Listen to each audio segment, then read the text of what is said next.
Allez, salut à tous, c'est Angéline. Aujourd'hui, on va se déballer ensemble une carte mère Gigabyte.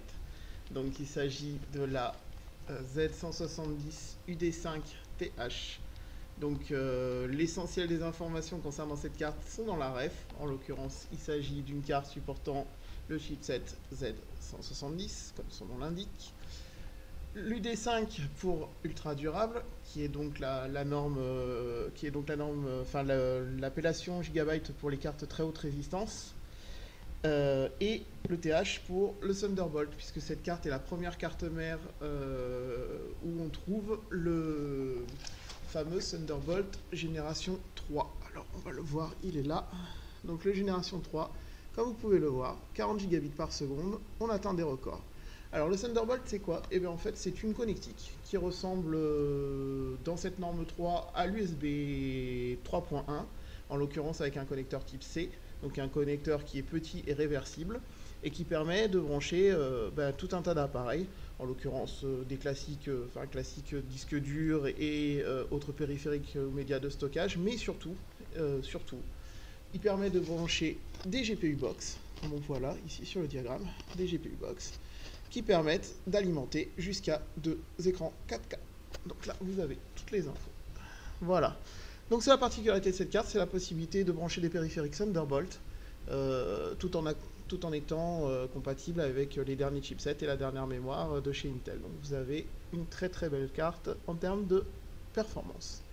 Vous avez la petite, on la voit, oui, on la voit, la petite nomenclature technique avec les infos sur la carte. Vous y trouvez aussi ses principales caractéristiques. Donc on y retrouve des choses assez classiques chez Gigabyte sur du haut de gamme, donc les condensateurs black. Donc, attendez, je vais essayer de vous les montrer avec mon doigt. Ici, les condensateurs black, qui sont donc des condensateurs très haute qualité. Vous avez un PCB qui est sous lequel on retrouve, sous la couche du PCB, un refroidissement au cuivre. Voilà. Vous avez les fameux connecteurs PCI Express métallisés. On va les voir sur la carte en détail. Vous avez la MP-Up. Donc on en a parlé, c'est l'amplification audio de haute qualité. Le Turbo Biclock, qui est donc la puce qui permet de faire de l'overclocking pratiquement automatiquement grâce à la carte mère qui va s'auto-set toute seule. Les connecteurs PCI Express Gen 3 M2 pour les disques durs qui acceptent cette norme. Donc là, on est sur du 32 gigabits par seconde. La carte Gigabyte Intel pour le LAN et des connecteurs HDMI 2.0 pour brancher les écrans. Voilà. Je vous remontre la face avant une petite fois. Et on va ouvrir ensemble cette carte mère. Donc dans la boîte, nous avons évidemment la carte mère. Cette carte mère, comme quasiment toutes les cartes mères, ou même pas quasiment toutes les cartes mères Gigabyte, vous avez une carte qui est très belle. Esthétiquement parlant, c'est magnifique. Une carte noire, on sent la qualité de suite, il n'y a pas photo, ça donne confiance, c'est du beau travail. Donc un PCB noir avant, arrière. Alors dessus, vous y retrouvez les features dont on a parlé sur la boîte. Donc en l'occurrence, je vais essayer de ne pas la bouger de trop pour que vous voyez. Le Turbo Biclock, il est là au milieu de l'écran. Ensuite, si on va par là, on retrouve les fameux connecteurs PCI, ici, connecteur PCI métallisé, la puce Intel qui gère la carte réseau Gigabyte. On remonte la machine, vous avez le bouton qui est là pour le Turbo Biclock, donc qui va être ici. Voilà, c'est pas facile à l'envers, c'est là. Voilà, les connecteurs DIMM, le processeur. Voilà, et je vais essayer de vous emmener par ici. Voilà, là vous voyez à peu près toute la carte, partie que vous n'avez pas vue. Voilà, on va la mettre sur la tranche. Donc là vous avez ici, voilà, là, les connecteurs SATA classiques. Et si on va par là, vous avez ici le fameux connecteur PCI Express Gen 3 M2 pour brancher votre disque dur qui accepte cette norme. Voilà, nous retournons donc la carte de ce côté-là. On a quoi? Eh bien on a toute la connectique. Donc c'est du classique, hein. Je ne vais pas vous faire le détail de tout, mais c'est ici que ça se passe pour la nouveauté. Et là, vous avez vos deux connecteurs Thunderbolt. Vous voyez, de plus près, ça ressemble quand même beaucoup à de l'USB-C. C'est quasiment le même connecteur, si ce n'est pas exactement le même.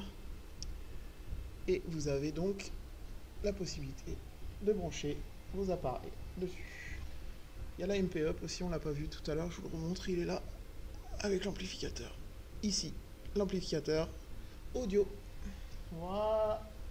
Alors après, dans la boîte en elle-même, en dehors de la carte mère, nous avons, vous allez le voir, différentes choses. Alors, dans l'ordre, le manuel, c'est mieux. Les CD d'installation, voilà. Vous avez une série de petits caches pour cacher les connecteurs que vous n'utilisez pas, pour les protéger. Ça peut être sympa. Le cache à mettre derrière la tour pour les connecteurs. Comme toujours chez Gigabyte, vous avez les deux connecteurs SATA, les deux. Généralement, les concurrents, ils en donnent qu'un seul. C'est pas bien. Gigabyte, c'est deux. Et là, vous avez le pont SLI, le fameux pont SLI, toujours classique chez Gigabyte. C'est toujours un pont SLI qui fait le boulot. Il est là, il est parfait. Et vous avez normalement également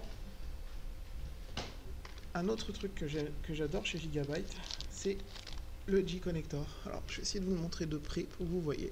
Voilà, G-Connector, c'est un petit peu flou. Le G-Connector, en fait, c'est un connecteur dans lequel vous allez brancher toutes vos petites prises, les Power LED, Reset, HDD LED, Power LED, etc. Le speakers aussi. Vous branchez tout dans le connecteur, à l'intérieur. Clac, clac, clac. Et ensuite, tout est solidaire d'un bloc. Vous allez brancher ça directement sur la carte mère. Et ça, c'est vraiment, vraiment pas mal. Parce que pour quelqu'un qui est amené ou à faire des changements, ou simplement qui veut être sûr de ne pas se tromper, c'est beaucoup plus solidaire. Et quand vous déplacez votre ordinateur, c'est exactement la même philosophie que les connecteurs des cartes PCI Express en métal. Ça vous permet quand même d'avoir une durabilité qui est bien supérieure pour tout ce qui est machine extrême, donc machine de LAN, ou simplement des tours que vous êtes amené à transporter pour des raisons personnelles ou professionnelles. Voilà le G-Connector. Donc, on va refaire un petit tour vite fait d'ensemble de la bête. Donc vous avez, on va remettre une petite fois, je vais vous remontrer la carte. Donc vous avez la boîte de la carte, pardon. Vous avez toutes les features qui sont derrière. Voilà, elle est magnifique. Et voilà, c'est tout. Merci beaucoup, merci de nous avoir regardés et à très bientôt pour le test d'une nouvelle carte Gigabyte. À très bientôt.